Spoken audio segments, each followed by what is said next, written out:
Hello guys, today I'm going to show you how to export videos in Davinci. So you have, for example, this video that you're going to export from Davinci. So the first step is to go here to this tab and go to the render settings tab here. And for example, you want to export it to YouTube, so you press on YouTube, and here you have a lot of settings. For example, the frame rate, the format, the video codec. I always recommend 60 for the frame rate, and the format to be MP4 because it's the the most compatible format.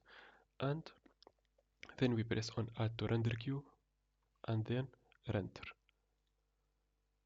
and you can see that it will start rendering our video,